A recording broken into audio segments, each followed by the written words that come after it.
Once upon a time, in the lush and enchanting land of Olido village, there lived a hunter named Okoye. He was known throughout the land, not for the animals he caught, but for the fact that he never carried arrows.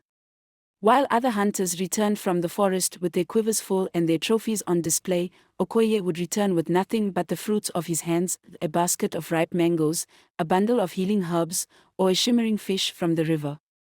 The villagers whispered about him, calling him Okoye the arrowless, but their whispers were not of admiration.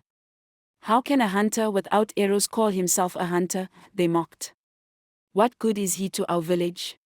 Okoye never replied to their taunts. Instead, he smiled and continued his quiet ways, disappearing into the forest each day at sunrise. One day, the village faced a grave threat. A fierce and mysterious beast had begun stalking the outskirts of the forest, devouring livestock and frightening the children. The elders called a meeting, and every hunter in the village was summoned. "The beast must be stopped," the chief declared, his voice trembling. "Who among you will rid us of this terror?" The hunters looked at one another, each unwilling to speak. The beast's growls had been heard echoing through the night, and the tales of its size and ferocity chilled their hearts. "I will go," said Okoye at last. The villagers erupted into laughter. "What will you do, Okoye? Scare it away with mangoes? Sing it to sleep with your forest songs?" But the chief silenced them with a raised hand. "If Okoye is brave enough to face the beast, let him try. But know this, failure will mean exile." Okoye nodded solemnly. "I accept."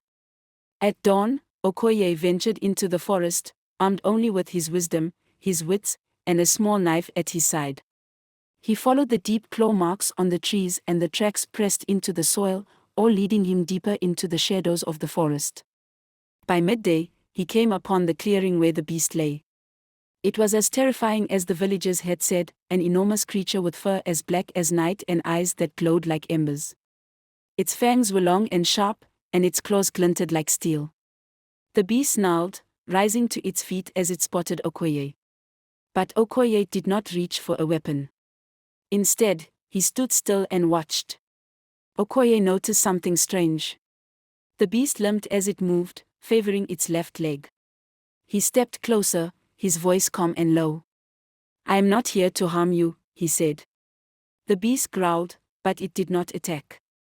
Okoye crouched down, his eyes never leaving the creature's. It was then he saw the source of its anger, that a sharp thorn lodged deep in its paw. "You are in pain," Okoye murmured. "That is why you lash out." Slowly, carefully, Okoye approached. The beast growled again, but something in Okoye's calm presence seemed to reassure it. When he reached its side, he knelt and gently took hold of the paw. "This will hurt for a moment," he said softly. Then, with one swift motion, he pulled the thorn free. The beast roared, shaking the forest, but it did not strike Okoye. Instead, it backed away, testing its newly healed paw. Then it turned and disappeared into the forest, leaving Okoye standing alone in the clearing. When Okoye returned to the village, the people were astonished to see him alive. They crowded around, demanding to know how he had defeated the beast. "I did not defeat it," Okoye said. "I healed it." The villagers were confused. "But how? You carried no arrows, no spear, no weapon at all." Okoye smiled.